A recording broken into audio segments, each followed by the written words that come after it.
Welcome to Ball Talk Deep, where we talk deep about ball. It's Andrade and Irwin back at it again.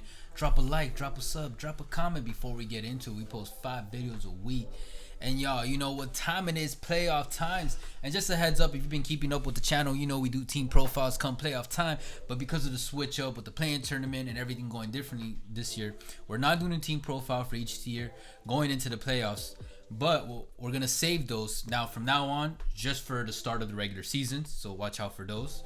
And however, we will do first round matchup predictions. And in the first round matchup predictions, we'll do a brief like team profile summary for each team, where you know what we hope to expect from them and some of the regular season standout stats, factors, all of that, and whatever else we catch on, you know, by the time we record these first round predictions. And then for the second round matchups, and moving forward after that, we'll be able to actually focus on describing and touching on the teams based off the recent playoff performance. Because by now, you know, at least in the second round, we'll already see their first round match plays.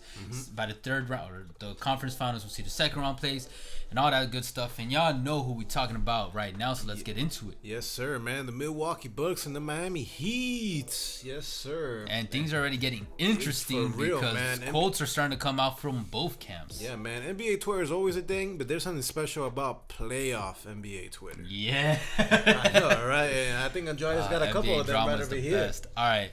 These are some of the bookmarks. We'll just go through them real quick. Latest one is Bam Adebayo had tweeted, haha, period.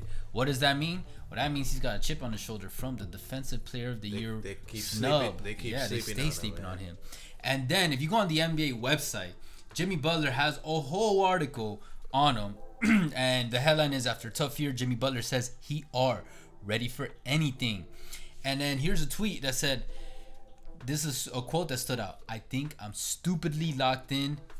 Each report said Jimmy Butler on the playoffs with the eyes emoji. And you know what, man? You'll be stupid if you don't believe in Jimmy Butler, man. Yo, for real. The man has proven himself enough times. He's like LeBron. Like, I don't think anyone doubts him at this point. And last but not least, Giannis. Should be good for Bucks Quotes fans. by NBA Central from the video that they posted. I don't know if this year's going to be different. I'm not going to lie to you. I don't know if this year is going to be different, team. I'm not going to lie to you. I didn't say that. It might be the same. Who knows? It might. We'll see. The results going to talk for themselves at the end. But at the end of the day, is that don't get too high, don't get too low. I feel like last year, probably because of the bubble, you know, wasn't able to get away from basketball, like losing the game and just going to the hotel and seeing the players that just beat you. You like got too low. So the reason we wanted to show you guys that clip is because both of us agreed that. I mean, you guys can tell the quotes coming out from both these camps in terms of the franchise leader for the Heat, Jimmy Butler, and the franchise leader for the Bucks, Giannis Antetokounmpo. Vastly different stories, vastly different attitudes. And if you have watched basketball long enough, you know that can go a long way. To make it very simple, man, one's ready for war, another one's ready to fold. Yes. Now, before we get into it, let's touch on them real quick, and then we'll revisit what we think about these with quotes. some BTD stats time. All right, BTD stats time. Yes, all right. sir. 2020-21 Milwaukee Bucks stats are points per game 120.1, first in the league. Opponent points per game 114.2, 22nd in the league. SRS of 5.57, fourth in the league. Pace of 102.2, second in the league. Offensive rating of 117.2, sixth in the league. Defensive rating of 111.4, 10th in the league. Net rating of positive 5.7, fourth in the league. And we hop down south to the Miami Heat 2020-21 stats. Points per game 108.1, 25th in the league. Opponent points per game 108.0, 5th in the league. SRS negative 0.06, 16th in the league. Pace 96.6, 29th in the league. Slow. Offensive rating of 11.2, 18th in the league. Defensive rating of 111.2, 7th in the league. Net rating of positive 0.0, 16th in the league. So literally just zero. Man. And that's how they match up if you want to just look at the analytics and the numbers. That's very interesting. One standout stat is Bucks like to play fast. Heat do not. But in the playoff, everybody slows down. Yes, exactly. So that's something to watch out. That plays in the Heat favor. But before we get to the Heat, what do you think about the Bucks? Let's start with the higher seeded Bucks. All right, sir. This season, Bucks added Drew Holiday, who has proven himself to be an upgrade for the point guard position. PG Tucker is proving to be more a nice addition for versatility on the floor. And Coach Budenholzer has shown that during the regular season, he's able to adapt his schemes, which is one of his biggest criticisms in the past 2 postseasons, where they have just failed.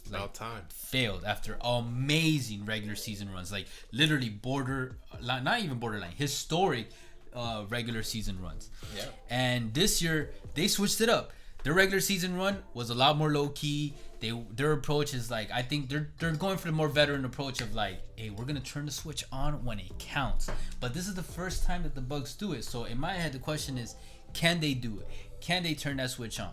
And then touching on Giannis. But how are you going to be able to turn on that switch if you don't even know how to? Yeah, exactly. That's why the question, it's going to be interesting. And touching on that quote, that little statement from Giannis does not help.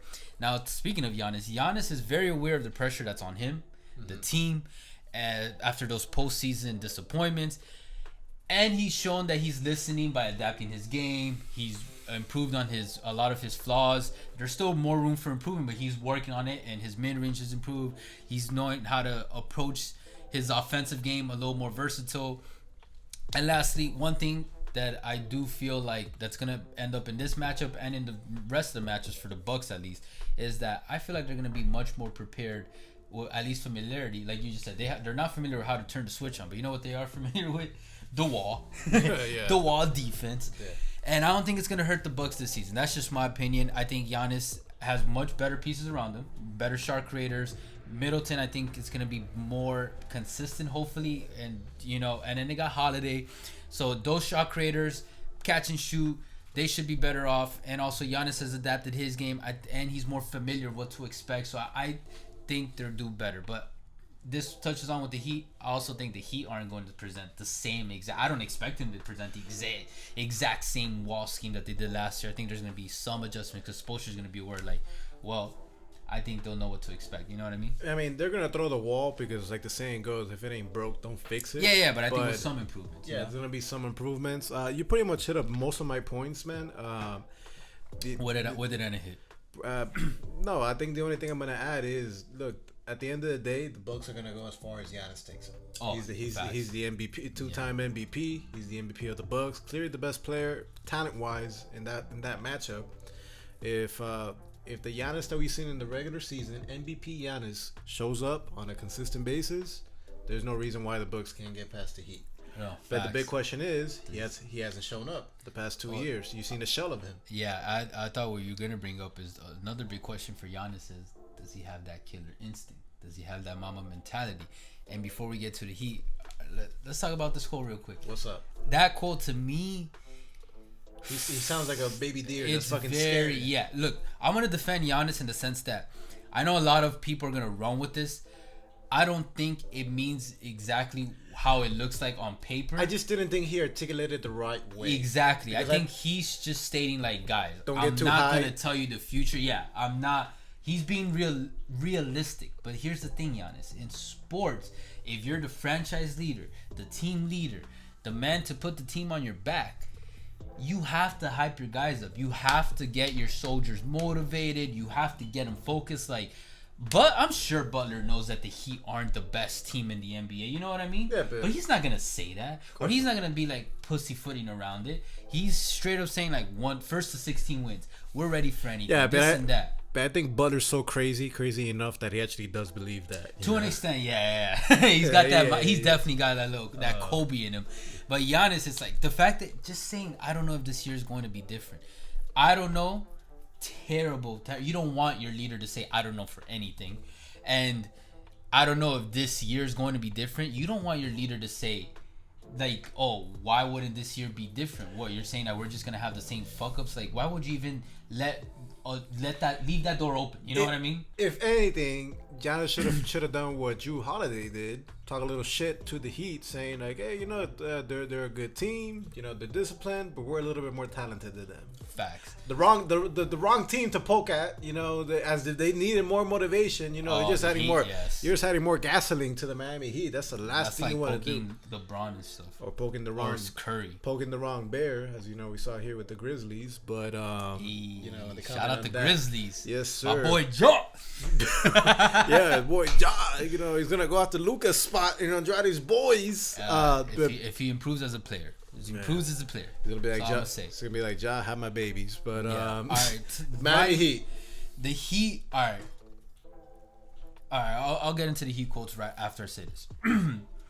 The Heat were overlooked and underrated last year. This year, not so much. They're still overlooked. And obviously, you saw what happened with Bam to an extent, but they just haven't been playing on the same level they did last year. Because it's kind of hard to play at the same level, Andrade, when your two protocol, when your two best players are out of the floor. I agree. Especially Jimmy. But luckily, the tail end of the season, they started picking it up. The question is, can they carry that momentum into the playoffs? I'm a little iffy on that. Low key though, I'm kind of like, does it even matter? Because either of these teams are gonna face the Nets and nobody's gonna beat the Nets. What? Anyway, they'll beat themselves by getting injured. Knock on wood, bro. And then my biggest question is, it's not wood.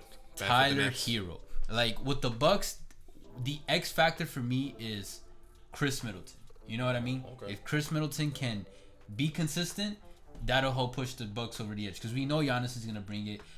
I kind of already expect Holiday to bring it. Middleton has proven time again. He disappears. Sometimes he appears. You don't know. Now, Tyler Hero could be the X factor for the Heat in this matchup and also moving forward because he has to turn into that no doubt third guy. And by that, I mean like solidified position. You are the third best player overall on the team and they can rely on you for either shot creation, playmaking, little things like an Alex Caruso, like just anything, bro. Anything. I know it's a lot of pressure for someone in their sophomore year, but you did it last year. But then what makes me so hesitant this year is all the rumors. Like you saw him. Is he focused? Is he too much into the Hollywood fame life? Like where's his head at? And apparently there's some rumors in the Heat organization that this man is not locked in. And how Jimmy likes to say it, stupidly locked in. And if you're not stupidly locked in and you do not have Nets talent level, you're not going to win. You know what I mean? Facts, yeah. And another question I have is, can Gora still play at the level he was playing last Of course he can, man. Don't put that. He's only getting older. That's all I'm saying. It's just a question. I'm not saying he won't. It's just a question. The disrespect, man. Come on, man. You should know already. Yeah, you should already know that we're like, especially since we're like from where we are, when like, you know, that's your team and whatnot. Yeah. Come on, man. Playoff Goran Dragon. The Dragon is a real thing. Just like there's playoff this playoff Rondo. Yeah. Pandemic P. There's playoff Johnson. One thing I'll admit on camera, I can't believe I'm gonna say this on camera, but what? Goran Dragic actually, as a Heat fan, took a while to grow on me. Like he didn't fully grow on me until last year, and he started growing on me the year before last year. No, man. But it was until last year because I felt like if we traded him for a different point guard who was more versatile, because one thing I didn't like about Goran is that he's gonna go to the left most of the times. He just, I don't know. I felt like we could have gone younger. It was just a lot of other things that I was like, bro, if we can get him in a trading piece for a better asset, maybe, I don't know, a shooting point guard. Shooting guard / point guard. If anybody's getting traded for the Heat, it's gonna be my boy out there. It's gonna be Tyler Hero's ass to get Bradley Beal once now he makes up his fucking mind. I'm a little more open to it. I'm not gonna lie, but we'll see how he does these playoffs, and then maybe I'll get back to like, no, we're not taking, not giving Tyler away. No, we definitely are. But hey, Goran won me over. I'll say that. And last year I was all on that Dragon wave. I was like, damn, okay, he's legit. Heat for lifer. He's been with us through the ups and downs. I'm cool with it, and I love loyalty. Like that's a big thing for me. And I'm like, all right, I'll fucks with it. But the thing is, Butler and Bam are the only two players on the Heat squad that I have utmost confidence in to bring it 100%, no doubt. No. Bam Adebayo, obviously there's that question of like the intensity and does he play like that? Okay. But he's still gonna bring it. Like bad Bam is still a good to great player compared to most people. I can't believe you're saying this, man, because there's two role players that are getting significant minutes in the Miami Heat that are champions. You're telling me that they're not gonna bring it? Just in case you guys don't know, I'm talking about Andre Iguodala. I know he's definitely past his prime, but he's a He'll veteran. have his moments. He'll have his moments. There's a reason why they rested him. Didn't play as much so he could be ready for the playoffs. The other person as well, Trevor Ariza. No, it's true. And the Heat have a history of being able to win championships with dinosaurs. Okay, because a lot of the talk within the Miami Heat in the middle of the season is obviously the safety protocols with the injury. Yeah. But number two, how much they miss Jay Crowder. I think they already fixed that already. I wish we kept Crowder. With Ariza. It is with Ariza. He's not the same as Jay Crowder, but he fits very well. You know who I'm surprised you didn't point out? Who? Your boys Kendrick Nunn and Duncan Robinson. Duncan, I have good confidence in. I think he's gonna shoot, and he's improved his overall game. Yeah. And shout out to Duncan Robinson. He has a great podcast. I'm just throwing that out there. Facts. Here's a card. What? Just kidding. You don't fuck with it like that? Shit, I'll give a card. Fuck it. And Kendrick, I'm a little more worried. You know how I feel about short players, bro. And during the playoffs, it's more intense. He's taller than both of us. Well, come on, we're not NBA players. Play D1. He can ball. I'm curious to see. Okay, what Kendrick Nunn are we gonna get? Because now we're getting a Kendrick Nunn that's gonna play in the playoffs from the get go. Last year, with COVID and everything, he was out. And then he had to get his feet wet again and get back into it. Now he's just carrying that momentum from the regular season. You said it right now, man. There's a Kendrick Nunn that's in his stride, and you got to take in consideration as well. Before he had COVID, he was second in Rookie of the Year. No, facts. So he can ball. He can ball. And give credit to the I was a little after last year's playoff run, but it speaks about his maturity at Kendrick Nunn in the sense that sometimes he'll be thrown in the bench, but whenever they call upon him, he's ready. He's ready to step up. And one thing you got about him, that guy is a walking bucket. Yeah, well, I don't know about it.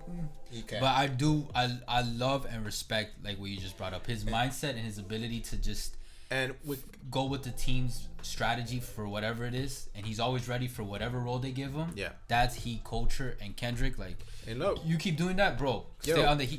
You could be like the next UD. Heat lifer. Kendrick does his thing. And off the bench, bro, he's a great off the bench.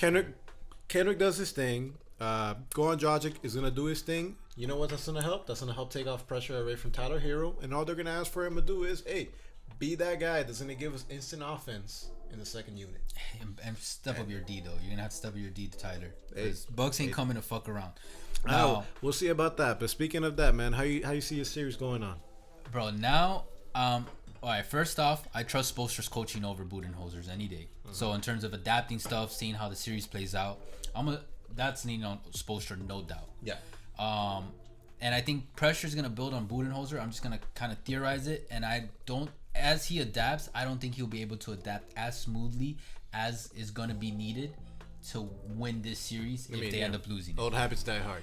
Now, what didn't help is these quotes, bro. Bam is already got a chip on the shoulder with the Defensive Player of the Year. Yeah. So guess who's gonna show up in this Bucks series? The Giannis stopper. Yes. So that is something. And then Giannis sounding very timid. I don't want to say complacent, not even timid, and not complacent, but neutral. But neutral's not the right. I'm like brave farting on the term that I'm trying to find. Deflated, lack of energy. No, it's not even. See, it's not that. It's neutral's the best word I can come up with right now. But that doesn't help. We'll get a dictionary from Andrade for the next episode. No, thesaurus. Thesaurus. Stephen A. Smith. Jimmy just that stupidly locked in, bro. Now I'm just trusting Jimmy to just bring it and just kill everything. And with that, and then Middleton is too inconsistent. I don't know what to expect from Holiday. Giannis is the only one I have full confidence in. So I'm gonna say Heat in 7. I say Heat in 6, man. Heat in 6. Heat in 6, man. Okay. Man, and the fact that Drew Holiday was speaking that shit, man. Yeah. The funny thing is, both of them have, for me, same seedings. Both can reach the finals, in my opinion, and have the potential, if they were to reach the finals, everything worked out, to pull the upset to win the championship. And both have the same floor of second round exit because of who they face in the second round, which is the Brooklyn Nets. And come on, let's be real. Yeah, but let's be real. The Nets their 3 superstars are injury prone. So, we'll see. We'll talk about the Nets soon. We'll see what happens. Either way, guys, let us know what you guys think in the comments. You guys got the Heat. You guys got the Bucks. How many games? What factors are we missing? Let us know. Yeah, let us know, man. We'd love to hear it. Either way, guys, appreciate all the love and the hate. You guys already know. Catch us on Twitter, TikTok, and podcast, Spotify, and Apple, to name others, and Google Play. Hey. We'll catch you guys soon. For now, later.